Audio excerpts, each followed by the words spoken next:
name is Kim McMillion, and I want to welcome you to Bay Area Art Beat. I am the new host, and it's a pleasure to be here. I'm taking over for Susan Duhan Felix. She's been a wonderful friend to me and invited me to be the host. And we're so excited to start the program off with Bay Area poet Genny Lim. I'd like you all to just give a warm welcome to Genny Lim. Hi, Genny. Hi, Kim. How are you doing today? I'm doing great, although I'm in grief as you are because of the loss of Jack Hirschman, former San Francisco Bay Area poet, Yes. and also international icon in the poetry world. This just following the loss of Janice Mirikitani, the second poet laureate we lost within the space of 2 weeks.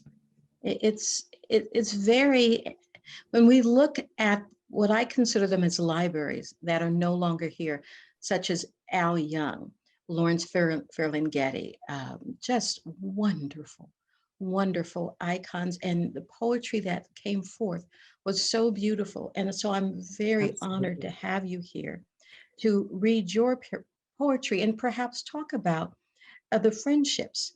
Now, we're doing this around Labor Day, and a lot of poets have written about Labor Day and its importance. And you were telling, before we got on, you were telling me a story that I'd love you to talk about of your family's work in the labor market. Would you mind just saying a couple of words about that? I'd love to share it with everybody. My family is from working class, and I'm second generation Chinese American, and they were from the old country, Guangdong, southern China. And they left during famine and war. And they came to this country and had to start from scratch. My mother sewed morning, noon, and night. She came home and cooked dinner and went right back to the sewing machine. My father worked, his father was deported when he was very young. So he was stranded here in the US as a young boy and kind of looked after by uncles. So he did manual labor. He worked on ships, and he finally, when he married my mother, he was a janitor at the Fairmont Hotel. And he would bring home a little pats of butter that he had taken from the restaurant. And so those memories of them working practically all day long, leaving us kids to our own devices, and being raised by older siblings. There were 7 of us. So my older sister really was like my second mom. And we all grew up and they saved their money and bought a little sewing shop, sweatshop they were called. And we all worked in it. I ironed blouses when I was like 12, 13 years old. I started for 35 cents a dozen and was just overjoyed when we had difficult patterns to iron and fold to 55 cents an hour. And I would compete with the woman in front of me. She had a big, heavy steam iron. And because I was so young, I had a lighter steam iron. And she would fold all the blouses, stack them up, and use her steam iron to crush it all down. And I would race with her, and I would always lose. But that gave me the incentive to be fast and make more money. And so I saved all of the money I earned that way. And my other sister did the buttonhole machine, and another did the hemming machine. So we all had our jobs in the sweatshop. And what a lot of people may not know is your incredible career as a writer, a playwright, just and a poet with work that is just mind-boggling. You know, I saw your play Paper Angels on PBS and fell in love with it. Can you tell us something about the play, how it was written, why you wrote it, to give people an understanding of its importance? Well, I wrote the play because all the Chinese were affected by the Chinese Exclusion Act up until today with what we see with the hate crimes. But the Chinese Exclusion Act of 1882 forbade any Chinese from entering the US unless they were in exempt classes like doctors, diplomats, and students. We know that the majority of the immigrants coming from China were laborers, so they had to enter as paper sons, gaji doi, with assumed histories, and they were interrogated based on their assumed histories. Will you give us one of your poems that I love that relates to what you're talking about now? Well, you know, most of the immigrants, and maybe even up until today with the new immigrants, they have limited options. So all the women were either restaurant workers or sewing women. And my mother was the sewing woman her whole life and never learned to speak English. So this is in tribute to all the seamstresses out there who work for pennies a day to this day. I mean, some of their conditions have improved, but for the most part, they still struggle. This is for them. When I think of Mama walking down the dock, third sister in hand, with 1,000 men and women down a dirt path I'm not even born for 8 years, and you disappear inside a wooden building on Angel Island, never return to Hyangha, the old village, never to speak English.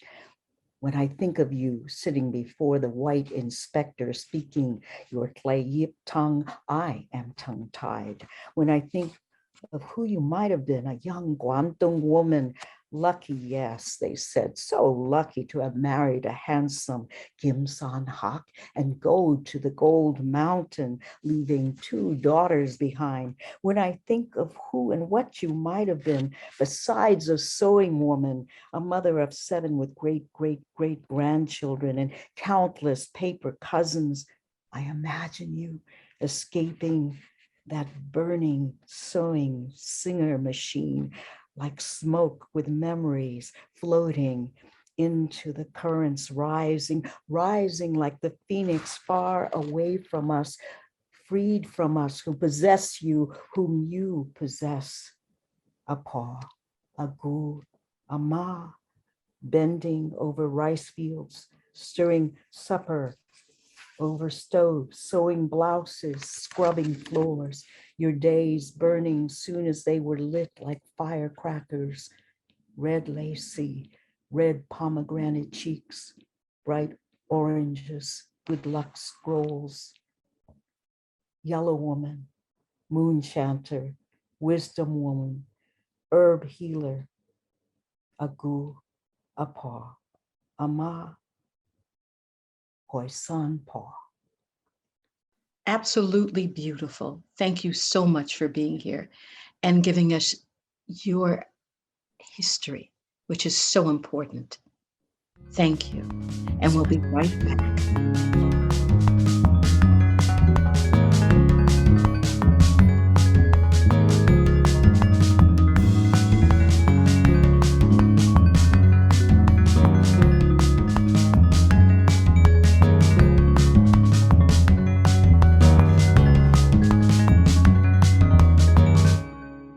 Hi, welcome back to Artbeat. Our guest today is John Curl. John is on the organizing committee for the annual Berkeley Indigenous People Day Powwow. He's also a member of San Francisco's Revolutionary Poets Brigade. And I'm really thrilled to have John on the show. How are you doing, John? Oh, just great. You know, even in the middle of all this insanity, just doing fine. Yes, it is. It has been very challenging times that we're living in right now. And so our theme for this program is basically labor, the labor movement. And I know your family has a history in the labor movement, as well as you are, as a poet, have written some wonderful works on the movement. And so I'm looking forward to a little bit later hearing you read. But I'd love you to discuss your family's history with the labor movement. Well, my grandpa was who lived with us was a shop steward at the fur and leather workers union in New York City, who he was involved with the 1926 fur workers general strike to get unionized, and he they won union representation, and so I grew up with that. It was the pluses and the minuses. Even though he was a shop steward, and they had won all the things they were struggling, not all the things they were struggling for, but they won the basic rights of union representation, a 40-hour week, et cetera, et cetera. It was still a tough situation. So I understood that in this situation, even when you have a union and and a good union, they had a good union, it doesn't solve all your problems. No, it doesn't, because we're humans, and in that sense, we're always experiencing challenges.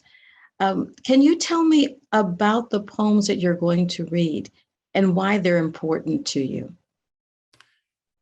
Well, one poem I'm going to read is called "Dare to Win," and it's about what's happening to the planet, which we're all involved with, and we're all living our lives. We're all workers, but we're all in this thing together, and we all have it has to do with consciousness, has to do with common consciousness.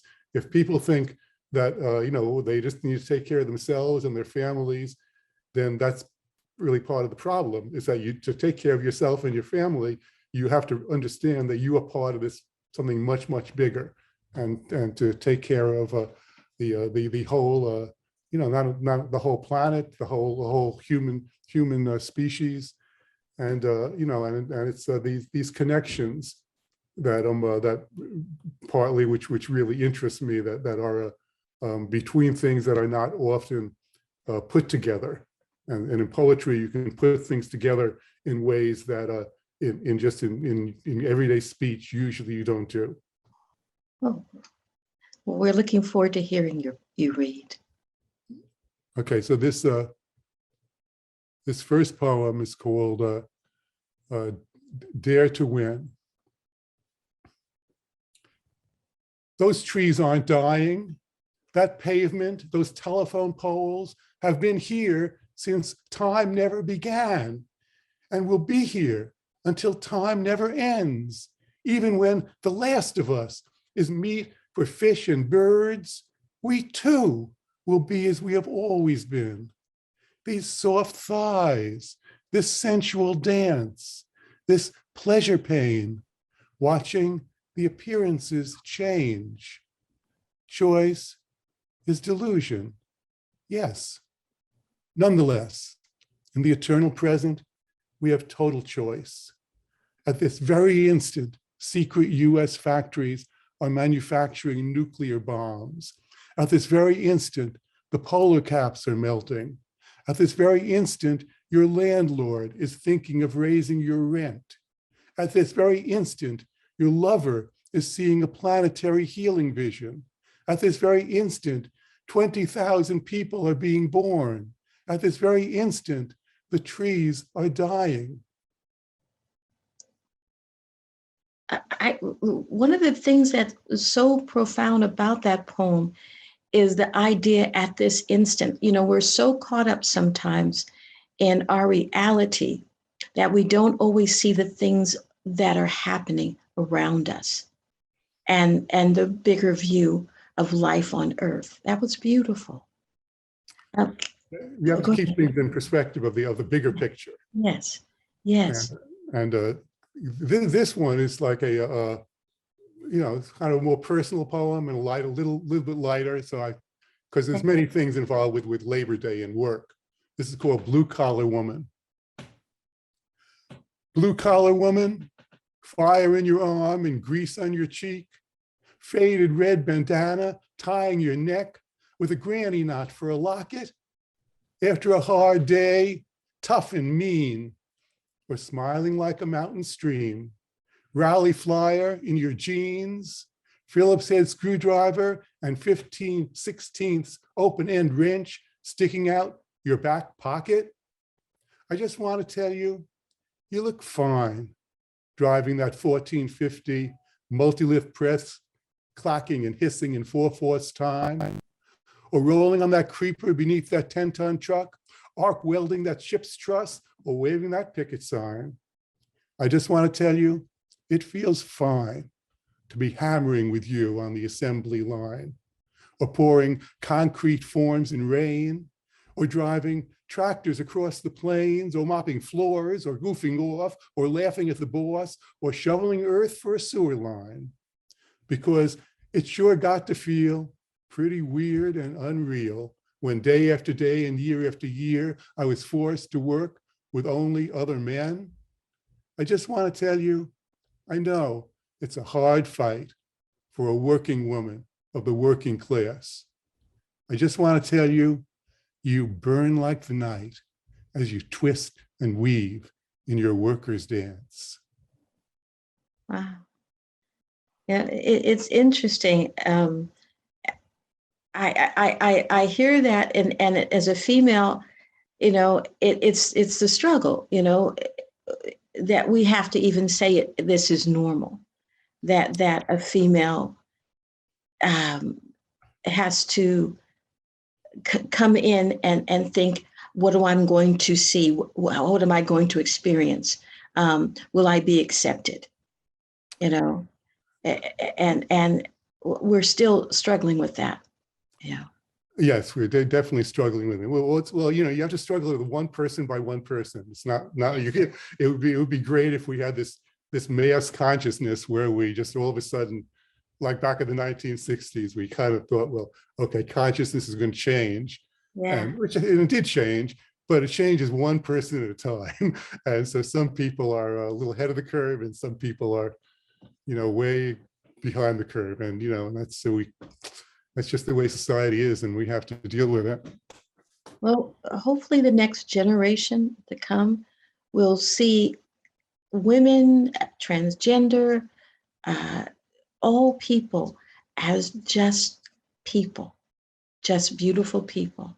I'm waiting for the day. It may not come while I'm alive, but I am waiting for that day. Absolutely. So could you speak about, I know we have a couple of poems that you're reading that are about the labor movement. What was your, I know it was a part of your family, but how did it affect you personally? Were you a part of the movement in some form also? Well, I worked in cooperatives, and cooperatives really work. The history of cooperatives is that they started out as part of the labor movement. Back in the 1800s, labor unions in certain industries, not only organized the workers to fight for contracts and for better conditions, but they worked to change the system. And part of it was that they organized worker cooperatives with the idea that in some industries, worker cooperatives could not only survive, but transform the system so that people had a choice whether you want to be an employee or whether you wanted to really work in a collective and cooperative situation. And our system is not made for that. Our system is basically set up to make that very, very difficult to do. But that's what I from seeing my dad worked in the post office, and my grandpa was a union guy. But growing up with that, both of them were oppressed in different ways and had they worked hard, they took care of their family, and they it was okay. But I had some experience with being an employee, and I didn't want to be an employee. I worked in a sweatshop factory in Albuquerque, New Mexico, when I first learned woodworking, and I liked woodworking. I liked to do the work, but I didn't want to work in a sweatshop my whole life. And so the socialistic cooperatives the alternative. And and here in California, we have a really good cooperative movement, which is connected to the union movement. This is like a mutual aid in the law. And unions are part of a mutual aid of working people. It's one form of mutual aid. And in the Bay Area, we have an organization called the No Boss, the Network of Bay Area Worker Cooperatives, and it has its limitations, but it's getting as work in our technological society becomes less and less and different and changes. We need to find ways to work with each other, and that's because people are being more and more excluded from the workforce, and technology really can take care of of survival for the great masses of people, but the system doesn't permit that. Yes. So the union movement has to work with that, and and our other organizations need to work with that towards the future. I completely agree. We just have time for one more poem, so I'm excited. I'm ready to hear. Okay, this is my sweatshop poem. It's called My Boss. My boss stood dawdling in front of his office with a made-up woman in a bright red dress. As I passed by, invisible to him, he licked his narrow lips and displayed one immaculate palm. The other he kept hidden in his pants pocket. My hands are clean, I heard him chuckle. Only money making money from money. Back on the line, I tried to work, but there was grease on my hammer and fire in my head. I caught the foreman's eye and slunk down to the head, plunked on the stool, face in my hands, and let my weary calves rest. Then I noticed a bent nail on the cruddy floor, picked it up and scratched in jagged letters on the wall, but money makes money from flesh. Wow. I take it you still had a job after that. Yeah, right. Well, that's nobody knew who wrote that on the wall. Okay. Well, I very much enjoyed hearing your poetry and appreciate your commitment to social change and also to our environment and to environmental change. And I want to thank you for being here today. We'll be right back.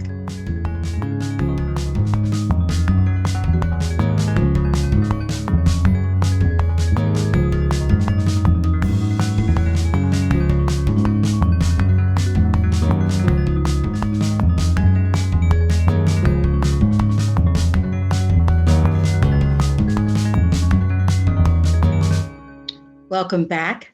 I am delighted to have as my next guest, Devore Major.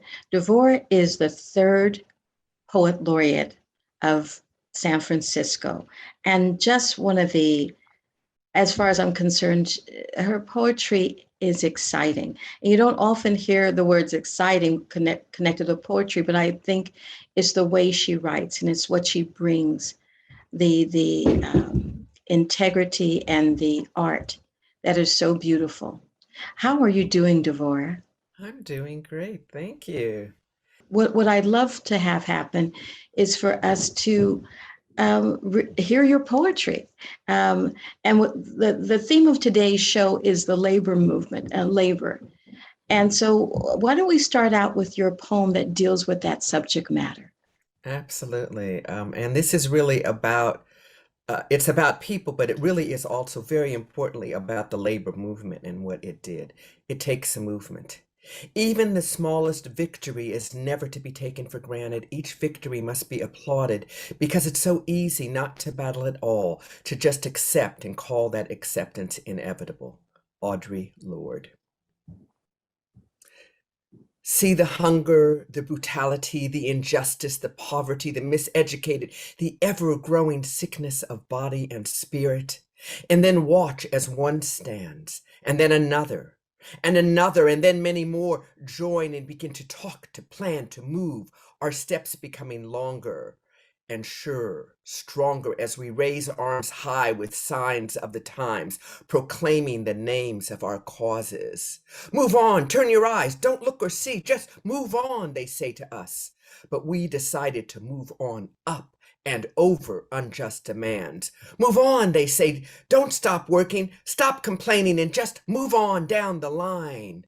But we know of storms and barricades, and we know of changing tides. We have been wave after wave after wave, surging together, reshaping the land, human in our fragilities, human in our strength.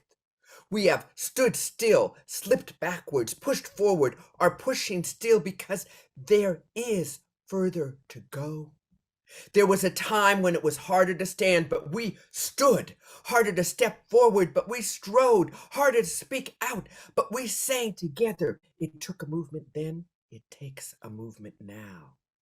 History is nothing but moments strung together, moments of passion and moments of pain, moments of hunger and moments of feast, moments of forbearance and of rage.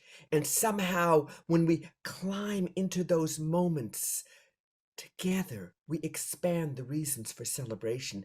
Together we reduce the amount of toil, of injustice, of fear. We are at a crossroads once again. Our time once again to smooth the road we walk upon, to stand up, to step forward, to speak out. We are never at the beginning. We are never the end, but we are always at the front. We who know of dirty fingernails and hard work. We who tend the births and deaths. We who teach and guard, guide and attend, plant and reap, clean and cook, paint and sculpt, investigate and report, and care for more than each other and our charges. We are a movement, moving past indecision, moving past fear, past resignation, past tired, past disgusted, past overwhelmed and disillusioned. We are a movement, remembering our many victories, however large, however small, and carrying them into tomorrow while moving from the impossible to the possible. Ashe, that was beautiful. That was so beautiful. What will you be reading next? I will be reading a poem, Stardust, that is a poem of, although it may sound like theology, it is science and faith, I would say. Sorry. Out of clay they caution, dust to dust they intone. From earth you came, and to earth you will return, they admonish. They remind us we are mortal and subject to death, yet insist on their eternals, angels and demons, purgatory or paradise, merely human with a finite measure of days. But we have exploded as novas, burned through galaxies, explored far reaches of the Milky Way, ridden on the tails of comets, danced on the edge of asteroids, until in a dizzying frenzy of passion we fell through the viscous ozone, past cooling clouds, to settle in the ooze feeding the ocean's floor. It was there that we decided to grow limbs and tongues, all the while holding inside the truth of our origin: magnesium, calcium, iron, copper.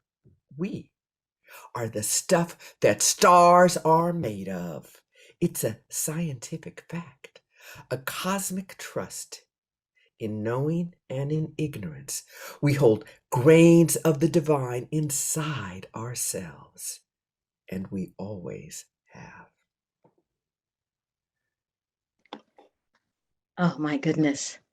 I love how you read that poem. Thank you. Thank you. Now, Thank this is such a treat. What is your next poem? Ah, I have one more. I just sent it away. Hold on just a second. I, I am feeling that it is really important that we realize that times pass, and not only, the plague of COVID. We live in plague times, as people have in other times, but the times of climate change and of a very ignorant leadership of most of the world, but that we, the people, are the majority and we will surmount. And so this poem, "We Shall Inherit the Earth," is that idea that we need to keep working. We need to stay on the path. We need to realize that we need to envision our success, that we will save the planet and we will save each other. And so this is actually true. I actually heard somebody giving the Amharic translations from the Bible. And so this poem came from that talk, and it's "Who Shall Inherit the Earth." In Amharic, the correct translation was not the meek, broken, crushed, humiliated, low who would inherit the earth, but the gentle. And we are inheriting these streets, even as we sleep on them and are swept up only to return sharp the edges of so many of our lives, fierce with hunger and pain, so much disillusionment and so very few triumphs. Even as our rulers squeeze tighter and tighter, cutting short our breath, hobbling our steps, harnessed together, we will inherit the earth, such as it is. Sad with violence and pestilence, the air clotted and gray, islands covered with an ever-rising sea, turning, turning still. It is becoming ours, even as they wage their gruesome wars, killing and selling, buying and exporting death, advertising the price for each kill, factored into the decision to research, develop, manufacture, and buy the newest weapons to kill more quickly, more anonymously. Even in this face of this hegemony of arms, every side buys from every side sells to every side. Even the pawns choose their weapons, aim and fire and die. Still, we gentle are joining together more and more tightly, inheriting the earth from these others who want only to have, to hold, to own, to control, as if they were hurricane and sun, arrogant in their perceived power, not understanding that all of it will explode or else disintegrate. And they will be left with misshapen, impotent stories of the times that used to be, while we will remain, remembering our many losses along the way, still wounded and reeling. We gentle will inherit the earth and pull out our seed stock and begin to plant anew. Yes, yes. Thank you so much for stopping by and reading such beautiful and profoundly important poetry, Devore. I appreciate your being here, and we'll be Thank right you. back. Thank you.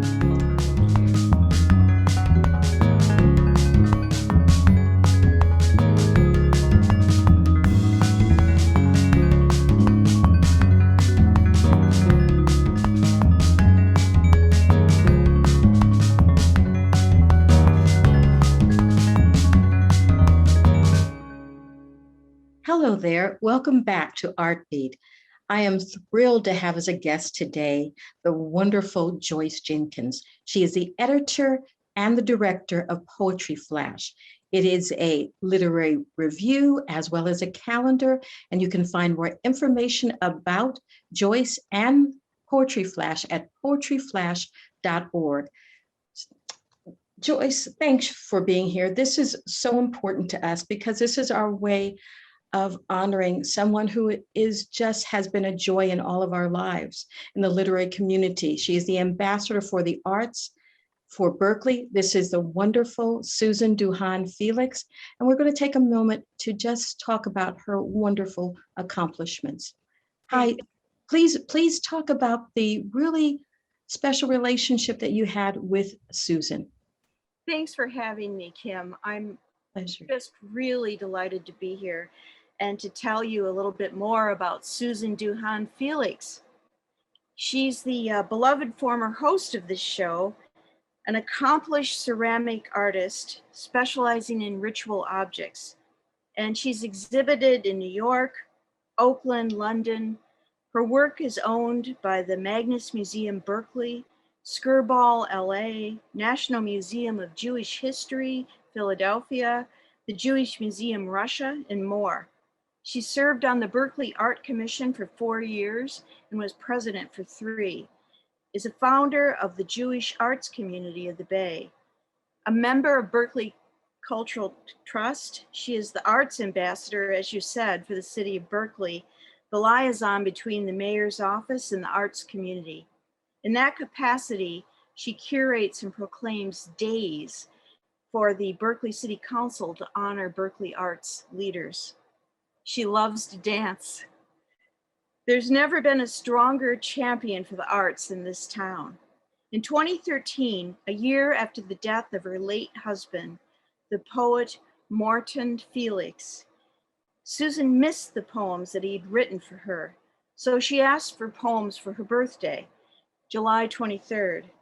30 friends, family, and poets and writers of every ilk joined together in tribute to Susan and all she has done for us. Made this book. In 2014, Poetry Flash published Stay Amazed, a celebration for Susan Duhan Felix, with poems by Morton and poems by their daughter, Lisa Smart. An expanded version of Stay Amazed will appear within the year. Here is a sampling.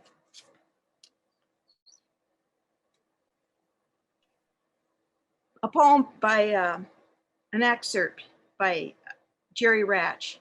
Berkeley aura. Can you see the aura around that woman? It's like a group of particles vibrating in unison around her head and down onto her shoulders. I wonder if anyone else saw them, or was it just me? Elise Peoples. Pit-fired medicine. Last night at a winter solstice party, I watched 40 candles in Susan's pit-fired ceramic menorahs burn down to nubs. The flames flickered in the beautiful dreamy faces of souls gathered around them, connected by complicated strands of living in the dark and the light in the Bay Area, where paths crisscross, recross into a matrix of love from which no one can exit, not even through the tunnel of death. That night, I dreamed of women who were ill. The prescription? To lie down beside those ceramic pieces, seasoned by fire. Let the love-infused clay draw out poisons, realign cells, soothe ailing hearts.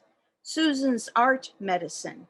Nest yourself between 2 menorahs and call me in the morning.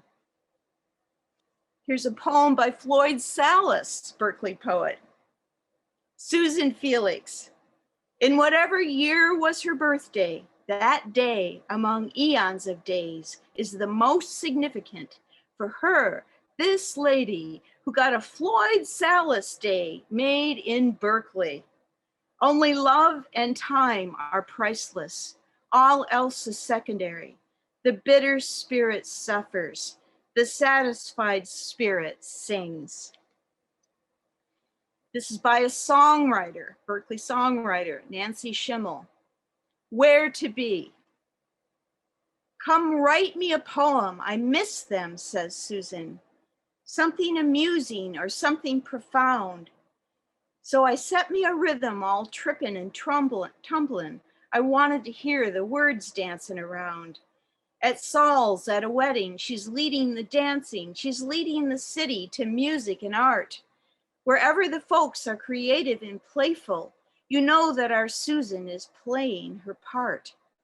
How gently she urges, how sweetly she coaxes, she offers her hand, she makes you a space. If you want to know where to be when the fun starts, wherever our Susan is, that is the place. Thank you so much. I'm afraid we've run out of time. I love them, and I felt so. They describe Susan. They describe. We only have like a second left, but I just want to give you one of my experiences with Susan. I created this romantic poetry for lovers or for Romantics Day, and Susan and Mort came and read romantic poems together. They were such a couple, and Susan is such a beautiful spirit. And for you to come and do this is just, I thank you. Thank you so much. Thank you, Kim. Really, thank you. It's a pleasure and an honor to have you here. You've done so much for the arts community. And I want to thank everyone who's joined us for taking the moment to listen to Artbeat, and we look forward to seeing you again. And we thank all of our audience for just being a part of our arts community. Thank you. And once again, I want to say, advocate for the arts. It doesn't matter how big or small it is. Anything you can do to support artists is worth it. Be an advocate. Thank you.